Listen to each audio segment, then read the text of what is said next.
Adum TV Premto Brekasi na Oguso Eshano na yenko eye Bono Regional Command no ehobium make us a war yen hwehwemodi afa asrafo mienu bia won mo boban wo Adras Timber Company ewo Mpamso Forest ben insuhia Doma Central Mensimo wo Bono mantamu a enne nipa bi akokumo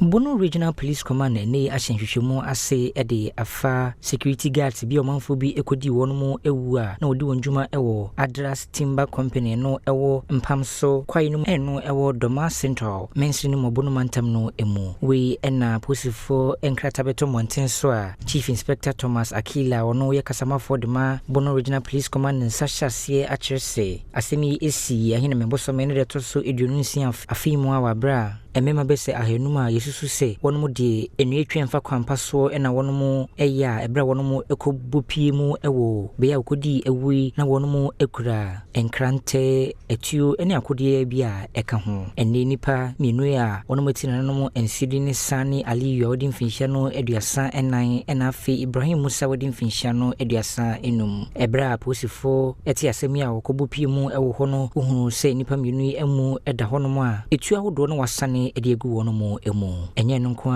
Toyota pickup truck and registration number GT 3079-17 so wonomo ehu se esibia wonoma wonomo etwaja ede atomo emprempren die enipa mienu yodo wamu akokopie mu e Doma Presbyterian Hospital emukrabia wonomo ekura wonomo no wanhwehwemu hodo nso ede afa ho winam so amane Bono Regional Police Command no ahyenhwehwemu ase ede hwehwe enipa wonomo kodisa ensemoni a we wonomo ede to omanfo wonomo bia wonyina enu se adaruma wa semi bitimi ambo mo hwehwemu akoso no fabra ebrabedom wono mo